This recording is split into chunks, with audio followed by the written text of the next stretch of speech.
ಗುರುಜಿ, ಈಗ ಶಿವಂ ವಾಸ್ತು ಅನ್ನೋ ಸಮಯ ಆಗಿದೆ. ಬಹಳ ಸೊಗಸಾಗಿ ಕೊಟ್ರಿ. ಈ ಮದುವೆಯ ಒಂದು ಆಚರಣೆಗಳ ಕುರಿತು ತಿಳಿಸ್ಕೊಡ್ತಾ ಬರ್ತಾ ಇದ್ರಿ. ಜೊತೆಗೆ ಚಪ್ಪರದ ವಿಷಯ ಬಂತು. ಚಪ್ರ ಅಂದ ಕೂಡಲೇ ಮದುವೆ ಹಿಂದಿನ ದಿನ ನಡೆಯೋ ಒಂದು ರೀತಿಯ ಸಂಭ್ರಮ ಅಂತಾನೆ ಹೇಳ್ಬೋದು. ಇವತ್ತು ನಮ್ಮನೇಲಿ ಚಪ್ರ ಹಾಕ್ತಾ ಇದ್ವಿ ಬನ್ನಿ ಅಂತ ಹಳೆ ಕಾಲದವ್ರು ಹೇಳ್ತಿದ್ರು.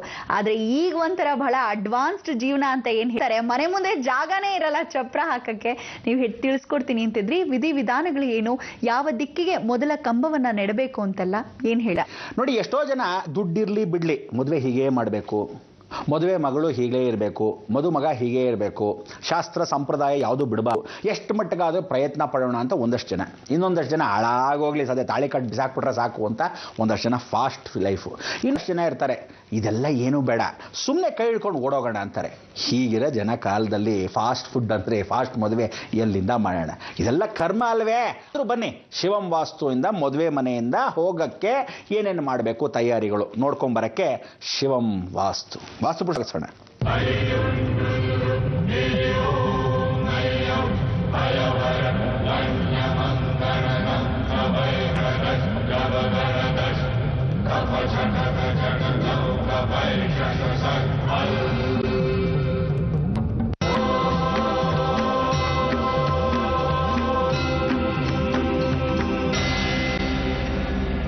ಭಗವಂತ ಬಹಳ ಸಂತೋಷ.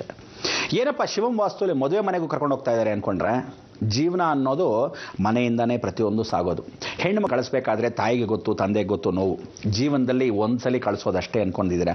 ಆದರೆ ಆ ಜೀವನ ಪೂರ್ತಿ ಸಾಕಿರ್ತಕ್ಕಂಥ ಮಗಳನ್ನ ಕಳಿಸ್ಕೊಡ್ಬೇಕಂದ್ರೆ ಇನ್ನೊಬ್ಬ ಪರಪುರುಷನ ಮನೆಗೆ ಅಂದರೆ ಎಷ್ಟು ಚೆನ್ನಾಗಿ ನೋಡ್ಕೊಂಡ್ರೆ ಪರವಾಗಿಲ್ಲ, ನೋಡ್ಕೊಳ್ಳಿದ್ರೆ ಏನಪ್ಪ ಗತಿ? ಎಷ್ಟೋ ಬಿಂಕ, ಎಷ್ಟೋ ಭಯ.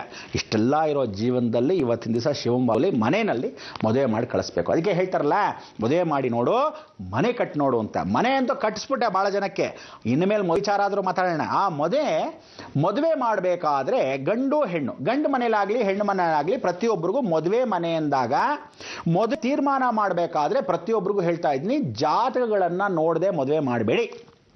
ಹೇಳಿದ್ರೆ ಕೇಳಲ್ಲ ಭಾಳ ಜನ. ಯಾಕೆ ಅಂದರೆ ಧರ್ಮ, ಅರ್ಥ, ಕಾಮ, ಮೋಕ್ಷ ಈ 4 ಚತುರ್ವಿಧ ಫಲ ಕೊಡುತ್ತೆ ಜಾತಕ. ಜಾತಕ ಅನ್ನೋದು ಹಣೆ ಬರ, ಲೈಫ್ ಗೈಡ್ ಲೈನ್. ಹೀಗೆ ಹೋಗಬೇಡಿ, ಅಲ್ಲಿ ತೊಟ್ಟಿ ಇದೆ ಹುಷಾರು, ಈ ಕಡೆ ಬನ್ನಿ ಹಳ್ಳ ಇದೆ ಹುಷಾರು, ಆ ಕಡೆ ಹೋಗಿ ಒಂದು ಸೇತುವೆ ಇದೆ ಹುಷಾರು, ದಾಟ್ಕೋಬಹುದು, ಈ ಕಡೆ ಬಂದ್ಬಿಡಿ ಅಂತ ಹೇಳೋದು.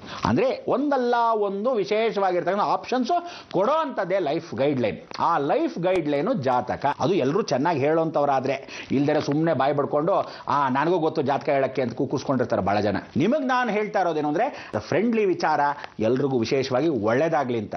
ಒಂದು ಏನು ಅಂದರೆ, ಶಿವಂ ವಾಸ್ತು ಅಂದರೆ ಯಾತಕ್ಕೆ ಈ ವಿಚಾರ ನಿಮ್ಗೆ ಹೇಳಿದೆ ವಾಸ್ತು ಪ್ರಕಾರ ಅಂದರೆ, ನೋಡಿ ನಮ್ಮದು ಒಂದು ಸ್ಟುಡಿಯೋ ಅಂತ ಇರುತ್ತೆ ಅಂತ ಇಟ್ಕೊಳ್ಳಿ. ನಮ್ಮ ಮಾಧ್ಯಮದ ಮುಖಾಂತರ ನಿಮ್ಗೆ ಹೇಳಬೇಕು ಅಂದರೆ, ನನ್ನ ವಾಸ್ತು ಸರಿಯಾಗಿ ಇಟ್ಕೊಬೇಡ್ವೆ.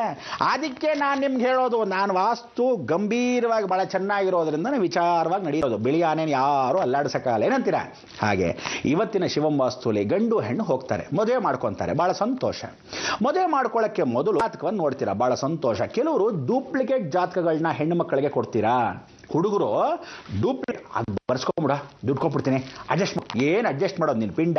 ಇವತ್ತು ಅಡ್ಜಸ್ಟ್ ಮಾಡಿಬಿಡ್ತೀಯಾ, ನಾಳೆ ದಿವಸ ಮುಂಡಾ ಮೋಚು ಅಂದರೆ ಹೆಂಡತಿ ಸತ್ತೋಗ್ತಾಳೆ, ಅಥವಾ ನೀನು ಹೆಣ್ಣಾಕೊಂಡು ಸತ್ತೋಗ್ತೀಯಾ, ಇಲ್ಲ ಅವಳು ಬಲದಿಂದ ನೀನು ಹೋಗ್ಬಿಡ್ತೀಯೋ, ನಿನ್ನ ಬಲ್ ಅವಳು ಹೋಗ್ಬಿಡ್ತಾಳೆ, ದೇವರೇ ಬಲ್ಲ. ಆಗೇನು ಮಾಡ್ತೀರಾ? ಯಾರು ಗಂಡು ಕಡೆನೂ ಬಾಯ್ ಬಡ್ಕೋಬೇಕು, ಹೆಣ್ಣು ಕಡೆನೂ ಬಾಯ್ ಬಡ್ಕೋಬೇಕು. ಅದಕ್ಕೆ ಹೇಳೋದು, ಜಾತಕವನ್ನು ನೋಡಬೇಕು ಅಂತಿದ್ರೆ ಫಸ್ಟ್ಲಿಂದ ಸಂಪ್ರದಾಯ ಇದ್ದರೆ ನೋಡಿ, ಇಲ್ಲ ದೇವ್ರ ಮೇಲೆ ಭಾರ ಹಾಕ್ಬಿಟ್ಟು ಎಲ್ಲೋ ದೇವ್ರ ಮುಂದೆ ತಾಳಿ ಕಟ್ಟಿ. ಯಾಕೆ ಆ ದೇವ್ರ ಮುಂದೆ ತಾಳಿ ಕಟ್ಟಿ ಅಂತೀವಿ? ಅಟ್ಲೀಸ್ಟ್ ಅಂದರೆ ಕನಿಷ್ಠ ಪಕ್ಷ ನಿನ್ನ ಜಾತಕ ಚೆನ್ನಾಗಿರಲಿ ಬಿಡಲಿ, ಅಟ್ಲೀಸ್ಟ್ ಆ ದೇವರ ಕ್ಷೇತ್ರದಲ್ಲಿ ನೀವೇನು ಮಾಡ್ತೀರಿ ಗೊತ್ತಾ? ದೇವಸ್ಥಾನದ ಮದುವೆ ಆಗಬೇಕಂತ ಯಾವುದೋ ಪುಟಾಣಿ ಗುಡಿ, ಏನೋ ಅಳ್ಗುಳಜ್ಜಿ ಗುಡಿ, ಅದು ಒಂದಿಷ್ಟೇಷ್ಟು ಅವನು ಏನೋ ಗಂಟೆ ಅಲ್ಲಾಡ್ಸೋನು ಮಂತ್ರನೂ ಬರಲ್ಲ, ಅಲ್ಲಿ ಹೋಗಿ ಪೂಜೆ ಮಾಡ್ಕೊಂಡ್ರೆ ಕ್ಷೇತ್ರದ ಮಹಿಮೆ ಬರಲ್ಲ. ನಾನೇನು ಹೇಳ್ತೀನಿ, ನೀವು ಅಕಸ್ಮಾತ್ ಮದುವೆ ಮಾಡ್ಕೊಳ್ಳೋದು ದೇವಸ್ಥಾನದಲ್ಲಾದರೆ ಕ್ಷೇತ್ರದಲ್ಲಿ ಮದುವೆ ಆಗಿ, ದೊಡ್ಡ ಧರ್ಮಸ್ಥಳನೋ ಕುಕ್ಕೆ ಕ್ಷೇತ್ರದಲ್ಲೋ ಈ ರೀತಿ ದೊಡ್ಡ ದೊಡ್ಡ ಮಹಾಕ್ಷೇತ್ರದಲ್ಲಿ, ತಮಿಳುನಾಡು ಕ್ಷೇತ್ರದಲ್ಲೋ ಆಂಧ್ರ ಕ್ಷೇತ್ರದಲ್ಲೋ ಅಥವಾ ಬಾಂಬೆ ಕ್ಷೇತ್ರದಲ್ಲಾಗಿ ಹಾಗೇನಂತೆ ಕ್ಷೇತ್ರ ಫಲದಲ್ಲಿ ದೇವರುಗಳ ನಿಮ್ಮನ್ನು ನೋಡ ಆ ದೃಷ್ಟಿಯಿಂದ ನಿಮ್ಮ ಮಾಂಗಲ್ಯ ಭಾಗ್ಯ ಗಟ್ಟಿ ಇರುತ್ತೆ, ದೇವರು ಕಾಪಾಡಬಹುದು. ಎಷ್ಟೋ ಜನಕ್ಕೆ ದೋಷ ಇದ್ರೆ ಏನು ಹೇಳ್ತೀವಿ, ನಿಮ್ಮ ಮದುವೆ ಮಾಡ್ಕೊಳ್ಳಾಗಿದೆ ದಯವಿಟ್ಟು ಈ ದೋಷಕ್ಕೆ ಖಂಡಿತ ಡೈವರ್ಸ್ ಆಗುತ್ತೆ. ಆದರೆ ಎಷ್ಟೋ ಜನ ಹೇಳ್ತಾರೆ ಡೈವರ್ಸ್ ಆಗತ್ತೆ ಅನ್ನೋದಿದೆ ಹೊರತು ನಾವೇನು ದೇವರುಗಳಲ್ಲ. ನಿಮ್ಗೆ ಡೈವರ್ಸ್ ಆಗತ್ತೆ ಅನ್ನೋದು ಇದೆ. ಬದುಕಬೇಕು, ನಮ್ಮ ಮಾತು ಸುಳ್ಳಾಗಬೇಕು ಅಂದರೆ ದೇವರಿಂದ ಮಾತ್ರ ಸಾಧ್ಯ, ಯಾವ ಮನುಷ್ಯನೂ ಸಾಧ್ಯ ಇಲ್ಲ. ಆಗೇನು ಮಾಡಬೇಕು, ನೀವು ಮಕ್ಕಳನ್ನ ಕರ್ಕೊಂಡೋಗಿ ಮದುವೆ ಮಾಡಿ. ಕ್ಷೇತ್ರದಲ್ಲಿ ಮಾಡಿ. ಆಗ ತಿರುಪತಿ ಕ್ಷೇತ್ರದಲ್ಲಿ ಮಾಡ್ಕೊಂಡು ಬಂದು ರಿಸೆಪ್ಷನ್ ಎಲ್ಲಿ ಬೇಕಾದ್ರೂ ಇಟ್ಕೊಳ್ಳಿ. ರೋಡಲ್ಲಿ ಪೆಂಡಾಲ ಹಾಕ್ಕೊಂತಿರೋ, ಪ್ಯಾಲೇಸಲ್ಲಿ ಪೆಂಡಾಲ ಹಾಕ್ಕೊಂತಿರೋ, ಇನ್ನೆಲ್ಲ ಆಕಾಶದಲ್ಲಿ ಪೆಂಡಾಲ ಹಾಕಿ ಮದುವೆ ಮಾಡ್ತಿರೋ ಗೊತ್ತಿಲ್ಲ. ಅದು ನಿಮ್ಮ ಹಣೆ ಬರ. ಯಾಕೆಂದ್ರೆ ಸಿಕ್ಕಾಪಟ್ಟೆ ಖರ್ಚು ಮಾಡ್ತಾ ಇದ್ದೀರಾ, ನಿಮ್ಮ ಯೋಗ್ಯತೆಗಷ್ಟು ಬೆಂಕಿ ಹಾಕ್ತು. ಯಾರಿಗೋಸ್ಕರ ಮಾಡ್ತಾ ಇದ್ದೀರಾ? 24 ವೆರೈಟಿಗಳು ಮಾಡ್ಕೊಂಡು ಒಬ್ಬನು ತಿನ್ನಲ್ಲ. ತಿಂದಾಗ ಕೈಕೊಂಡು ಹೋಗ್ತಾನೆ. ಅವ್ರು ಅಷ್ಟೂ ಜನ ತಿಂದವ್ರು ಏನಾದರೂ ಆಶೀರ್ವಾದ ಮಾಡ್ತಾರ? ಏನಾದರೂ ಪ್ರಯೋಜನ ಇದೆಯಾ? ಸುಮ್ಮನೆ ನಾನು ಮಾಡಿದೆ ಅಂತ ಅದೇ ದುಡ್ಡನ್ನು ಇದೇ ಹೆಣ್ಣು ಮಕ್ಕಳಿಗೋ ಗಂಡು ಮಗನಿಗೋ ಕೊಟ್ಟರೆ, ಅಕಸ್ಮಾತ್ ಇನ್ನೊಂದು ತಿಳ್ಕೊಂಡು ಜಾಯಿಂಟ್ ಅಕೌಂಟಲ್ಲಿ ಹಾಕಿ ನಾಳೆ ದಿವಸ ಕೇಸ್ ಗೆದ್ರೂ ಜಾಯಿಂಟ್ ಅಕೌಂಟಲ್ಲಿ ವಾಪಸ್ ಇಸ್ಕೋಬಹುದು. ನೀವು ಅಕಸ್ಮಾತ್ ಅವನ ಹೆಸರಲ್ಲಿ ಕೊಡೋಕ್ಕೆ ಮೊದಲು ಅವ್ನು ಸರಿಯಾಗಿ ಯೋಗ್ಯನಾ ಅಂತ ಹೇಳಿ ಹೆಣ್ಣು ಮಕ್ಕಳ ವರದಕ್ಷಿಣೆಯನ್ನು ಕೊಟ್ಟಾಗ ಆ ಹುಡುಗ ನಿಜವಾಗ್ಲೂ ಚೆನ್ನಾಗಿ ಸಾಕೊಂಡಿದ್ರೆ 5 years ಆದಮೇಲೆ ಇದು ಮೆಚುರಿಟಿ ಆಗುತ್ತೆ ಅಂತ ಬರೀರಿ. ಆಗೇನಾಗತ್ತೆ, 5 ವರ್ಷ ಆದರೂ ಚೆನ್ನಾಗಿ ಬಂದಿರ್ತಾನೆ, ಅಭ್ಯಾಸ ಆಗ್ಬಿಡುತ್ತೆ, ಮುಚ್ಕೊಂಡಿರ್ತಾನೆ. ಅಷ್ಟೊಂದು ಹೆಂಡತಿ ಕಂಟ್ರೋಲ್ ಮಾಡ್ಕೊಂಡಿರ್ತಾಳೆ, ಗಂಡ ವಶದಲ್ಲಿರ್ತಾನೆ. ನೀವೇನು ಮಾಡ್ತೀರಾ? 2 ತಿಂಗಳಿಗೆ ಅವನ ಹೆಸರು ಬರೆದಿಟ್ಬಿಟ್ರೆ ಅವ್ನು ಚಂಬೋಶಂಕರ ಹುಡುಗಿನೂ ಬಿಟ್ಬಿಡ್ತಾನೆ, ನೀನು ಆಸ್ತಿ ತಗೊಂಡು ಓಡೋಗಿರ್ತಾನೆ.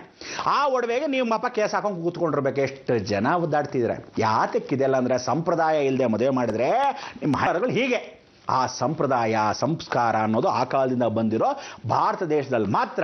ಇವತ್ತಿನ ದಿವಸ ಸುಮ್ಮನೆ ರಿಂಗ್ ಬದಲಾಯಿಸ್ಕೋ, ಫಿಂಗರ್ ಇಟ್ಕೊಂಡ್ಬಿಡು ಅಂತಂದ್ರೆ ಬಾಯಲ್ಲಿ ಏನೋ ಅಂತ ಏನೋ ಗೊತ್ತೇ ಆಗಲ್ಲ. ಅದಕ್ಕೆ ಜೀವನದಲ್ಲಿ ಪ್ರತಿಯೊಬ್ಬನು ಜೀವನ ಅನ್ನೋದು ಆಟ ಅಲ್ಲ, ಒಂದು ದಿವಸದ ಜೀವನ. ಒಂದ್ಸಲಿ ಲೈಫು ತಿರುಗಿ ಮತ್ತೆ ಬರಲ್ಲ, ಹಿಂತಿರುಗಿ ನೋಡೋದು ಬರಲ್ಲ.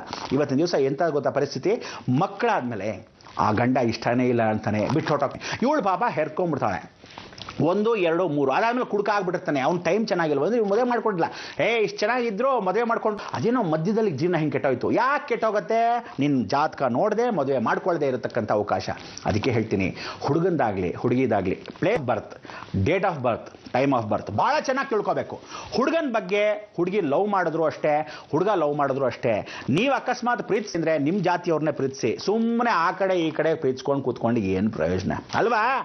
ನೋಡ್ಕೊಳ್ಳಿ, ಬೆಳ್ಳಿಗೆ ಲೈಟ್ ಟೈಮ್ ಇರುತ್ತಲ್ರಿ.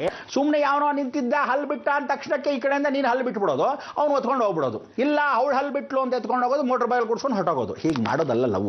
ನಿಜವಾದ ಪ್ರೀತಿ ಅಂದರೆ ಆ ಕಾಲದ ಏನಕ್ಕೆ ಮಾಡ್ತಿದ್ರು? ಎಂಗೇಜ್ಮೆಂಟ್ ಅನ್ನೋದು ತಿಳ್ಕೊಳ್ಳಿ. ಮದುವೆ ಮಾಡಿದ ತಕ್ಷಣ ಒಂದಷ್ಟು ದಿವಸ ಒಬ್ಬರನ್ನೊಬ್ಬರು ಅರ್ಥ ಮಾಡ್ಕೊಳ್ಳಿ. ಇನ್ ಕೇಸ್ ಈ 6 ತಿಂಗಳಿಗೆ ಅವ್ರು ಅರ್ಥ ಮಾಡ್ಕೊಳ್ಳದೆ ಇದ್ರೆ ನಾನು ಮದುವೆ ಮುಹೂರ್ತ ಏನಿಟ್ಟಿದ್ದೀನಿ ಈಗಲೇ ಕ್ಯಾನ್ಸಲ್ ಮಾಡ್ಬೋದು. ಎಂಗೇಜ್ಮೆಂಟ್ ಅಲ್ಲಿ ಕಾಳ ಕಳೆದು ಹೋಯ್ತು, ವೇಸ್ಟ್ ಆದ್ರೂ ಪರವಾಗಿಲ್ಲ, ಇಷ್ಟರಲ್ಲಿ ಹೋಯ್ತು, ಕುಂಬಳ ಬಂದಿದ್ದು ಸಾಸ್ವೆಲ್ ಹೋಯ್ತು. ಇಲ್ದರೆ ನೀವೇನ್ ಮಾಡ್ತೀರಾ? ಮದುವೆ ಆದ್ಮೇಲೆ ಖರ್ಚು ಮಾಡ್ಕೊಂಡ್ಮೇಲೆ ನಾಳೆ ಬೆಳಗ್ಗೆ ಮದುವೆ ಮಾಡ್ಕೊಟ್ಬಿಡ್ಬೇಕಂಟಿ, ನಾನು ಫಾರಿನ್ ಅಮೆರಿಕ ಹೊಟ್ಟೋಗ್ತೀನಿ, ಇಲ್ಲೇ ವೀರಿಗಲ್ಲ ಒಟ್ಗೋಸಿ ಎತ್ಕೊಂಡು ಹೋಗಲ್ಲಿ ಕೆಲಸದೊಳಗೆ ಮಾಡ್ಕೊಂಡಿರ್ತಾನೆ, ಜಾಡ್ ಸುದಿತಾ ಇರ್ತಾನೆ, ಸ್ಯಾಡಿಸ್ಟ್ ಸಿಗರೇಟ್ ಹಚ್ತಾ ಇರ್ತಾನೆ. ನಿಮಗೆ ಗೊತ್ತಾ ದೂರದ್ ಬಿಟ್ಟ ನನಗೆ? ಅದಕ್ಕೆ ವೀಕ್ಷಕರೇ ಹೇಳ್ತಾ ಇದ್ದೀನಿ, ಬ್ರಹ್ಮಾಂಡ ಲೋಕದಲ್ಲಿ ಎತ್ತೆತ್ತವಾಗಿ ನಾವು ಹೇಳ್ತಾ ಇರೋದನ್ನ ಪ್ರತ್ಯೇಕವಾಗಿ ನೋಡದೇ ಇದ್ರೆ, ಜೀವನ ಅನುಭವಿಸದೇ ಇದ್ರೆ ನಿಮ್ಮ ಜೀವನ ಶೂನ್ಯ ಆಗುತ್ತೆ. ಹುಷಾರ್. ಈ ಶಿವಂ ವಾಸ್ತುಲಿ ಇನ್ನೂ ಚಪ್ರ ಹಾಕಬೇಕು, ಎಷ್ಟೋ ಕೆಲಸ ಇದೆ, ಆದ್ರೂ ಸಮಯ ಬೇಕು. ದಿನನಿತ್ಯಕ್ಕೆ ಒಂದೊಂದಾಗಿ ಹಾಕೋಣ, ಗೆರಿಗಳನ್ನೆಲ್ಲ ಜೋಡಿಸೋಣ, ಹೂಗಳನ್ನೆಲ್ಲ ಸೇರಿಸ್ಕೊಳ್ಳಿ. ಚಪ್ರ ಹಾಕಕ್ಕೆ ಒಂದೊಂದೇ ಕಂಬ ನಡೀತಾ ಬರ್ತೀನಿ. ಆ ಕಂಬನ ನೀವು ಜೀವನವನ್ನ ಚಪ್ರನೇ ಹಾಕೊಂತಿರೋ, ಚಟ್ಟಾನೇ ಕಟ್ತಿರೋ, ನೀವು ಯೋಚನೆ ಮಾಡಬೇಕು. ಬನ್ನಿ.